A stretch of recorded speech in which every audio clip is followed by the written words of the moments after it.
The Daily Brad Devotions. Today's reflection with Pastor Jeff Eliscopides. Biyernes kasi ngayon, ayoko nang masyadong So, tsaka namumula ka pagka nagagalit ka. Wow, lumalabas ang pagiging negro ko. Hindi ko naman tinatanggi. Ikaw lang ang moreno na namumula. Hindi ko naman tinatanggi.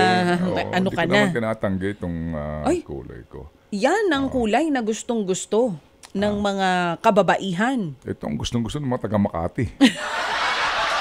Totoo. Ikaw talaga. Happy hour na. Andiyan na si Pastor. Pastor, good morning. Masaya kaya ako sa kulay ko. Good morning. Tisoy na tisoy si Brad. Pareho kayo ni Pastor. Namumula. Mamula-mula. Ito ang kutis ng uring manggagawa. Di ba? Kayo mangging kaligatan. Ang tawag daw dyan. Naalala ko dati. Pag mga tisoy katsa. Ganyan ang kutis. Simula pa lang ako sa radyo dati-rati. Talagang coverage mo, bilad ka sa araw kasi ang service mo, motorsiklo. So, darating ka, galing ka sa panay ang tagpas mo doon sa pupuntahan mo. Ni wala kang helmet, no? Pagdating mo doon sa press conference, amoy araw ka. Buhok mo. Ba't ka walang helmet? Amoy araw ka. Pwede ba walang helmet noon? Kaya ganito na, hindi na naalis yung itim eh. Naging permanente. Nababad. Oo, nababad sa arawan. Hindi pa yata na-invento helmet nun. Nagulat ako, wala daw siyang helmet. Ba't wala nga namang helmet noon? Hindi pa uso helmet noon. Talaga? Anong year yan? 80s? 70s? Mga ganun.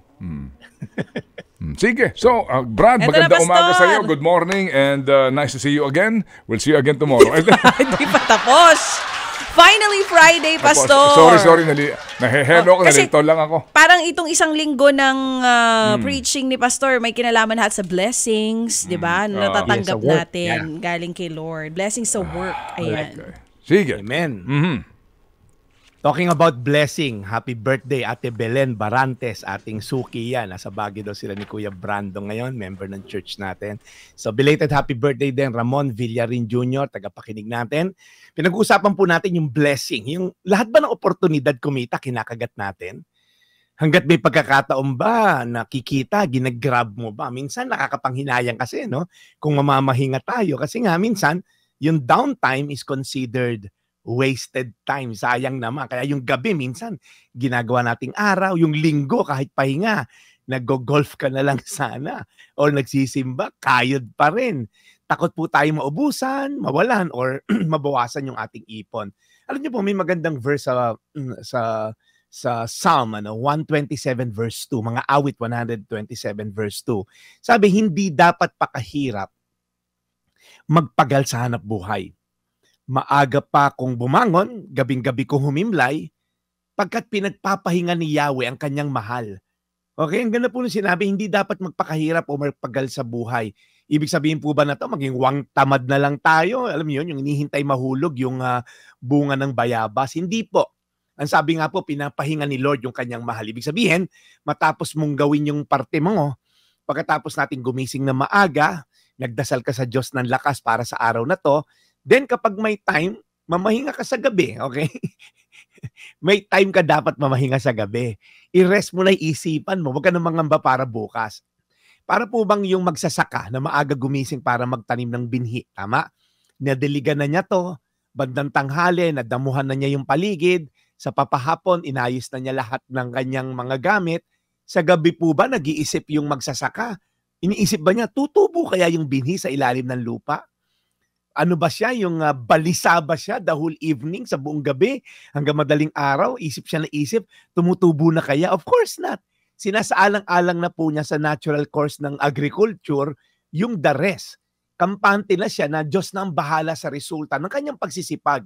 We can rest knowing that our Father in heaven na mahal tayo will never leave us nor forsake us. Yun lang po, again, at the end of the day, tayo po'y makakapagpahinga, tayo makakatulog na mahimbing sa gabi kasi alam natin, sagot na ni Lord yung ating bukas. At ikaw po na gumising ngayong umaga, nagising ka, maging productive ka lang.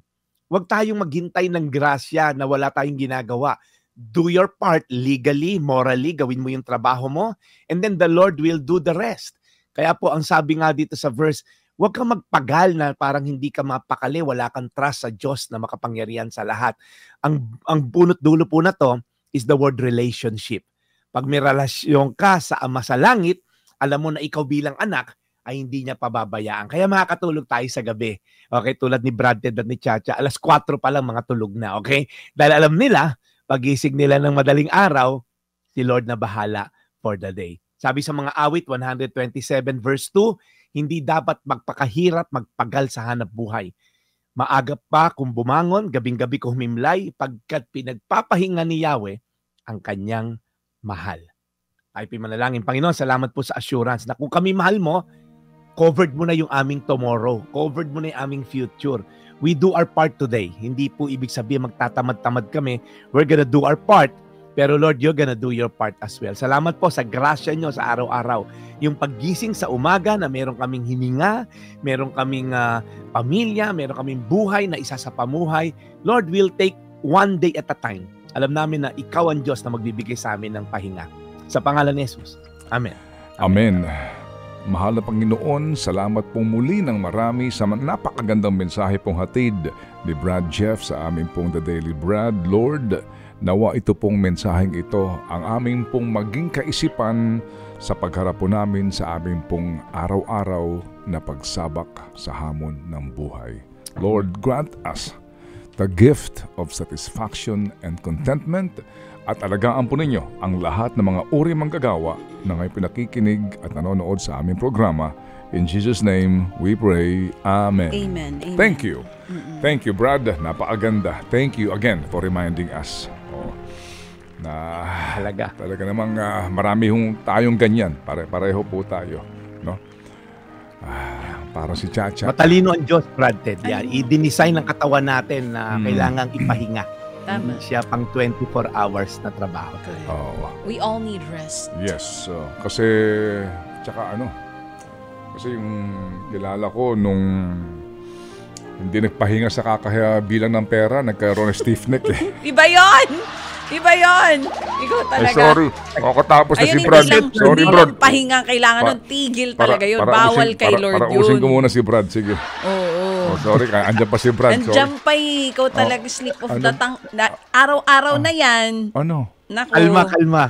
Mapipingot ka ni Brad Jeff. Mahirap mo sabihin yun kapag naiintindihan naman hindi ka namin. nagpahinga, kakabilang mo ng pera. Hindi, kanina nga habang sinasabi ni mananakit ang leeg mo.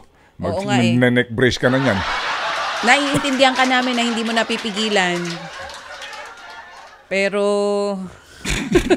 yung mga ganun, kailangan yung tigil, hindi pahinga. Di ba, Pastor? Magsitigil kayo sa pagnanakaw. Dapat nga naka-face mask ka. Para? Bibirang ka maraming pera. Bakit? Una, pag bagong imprenta yung pera, di ba, masangsang din. Hindi ka sure kung bagong imprenta yung binibilang. Kung galing sa koleksyon ng vendors yan, medyo malangsa.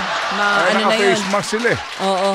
Kasi tsaka hindi siya binibilang ng money counter kapag mga yung tupi-tupi na, hindi na bago. Oo, hindi na bago. Hindi binibilang, kaya mano-mano ang bilang dyan. Oo. Ba't ba tayo napunta doon? Ikaw, sabi ni Pastor, napapailing sa'yo si Ted.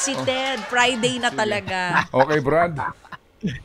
Mamamahinga na si Brad Ted muna. Alam ko, sulit ang laging weekend niya si Brad Ted. Yan ang taong marunong mamahinga. Mahirap lang yung mamahinga ng forever. Humimlay. Wag lang mamahinga ng tuluyan. Pero kung yun man ang kapalaran mo, dapat tanggapin mo yun. Nananakot ka na naman, tas nakatingin ka sa akin. Kung yun man ang ba't ka tumitingin sa akin? Alam mo, tumingin ako sa kaliwa. Alam mo, kung meron man dapat sunduin si Taning, yung mga hindi napapagod magbilang ng pera. Ayan, nakatapos na ng magandang aral eh. Sorry po, Pastor. Eto na, Pastor, ikaw na talaga. So, Brad, we'll catch you next week. Yan. Alright? Yes, Monday. Live pa tayo sa Monday. Yeah, Brad. Okay, sige. So, salamat na marami. Brad, ikaw ba'y mamaya nasa himpilan natin live with Ma'am Cherry Cosim? Hindi muna tayo ngayon. Anong cherry? Cherry Baile yun. Sinasadya ko. Iba yung Cherry Baile sa Cheryl Cosim. Okay, sige. Sinasadya ko. Obvious ba? Alam nga naman di ko kilala si Ma'am Cheryl Cosim. Yan! Sa ganda ba naman ni Ma'am Cheryl? Imposible hindi mo kilala. Yes, Pastor? Brad Ted, announce ko lang, tomorrow lang po, alas 4 sa Rebuild City Church, online po. At sa Sunday, I'll be preaching din po. 10 a.m. sa Fairmont Hotel. Welcome kayo, Ted at Cha, dumalaw. Alas 10 po, ako ang magpipreach sa aming simbahan po sa Fairmont Hotel in Makati. Alas 10 po yan. Maganda yung topic natin, Brad Ted, about the miracle ni Peter at ni John, yung nagpagaling ng isang lumpo sa pagkakapanganak, lumpo na. And then, pinagaling nila. So, magandang topic yan. Hopefully, makita-kita po tayo. Yan. Okay, so, Brad Jeff, muli, thank you so much. From the bottom of our hearts, Chacha, thank you. Thank you, Pastor. God bless, Brad Ted and Cha. Ito po yung Daily Brad, your daily dose of inspiration. Serving the people, Brad Jeff Eliscopides. Ted Filon at DJ Chacha. Ngayon, nasa Radyo 5, 92.3 News FM. Monday to Friday, 6 to 10 a.m.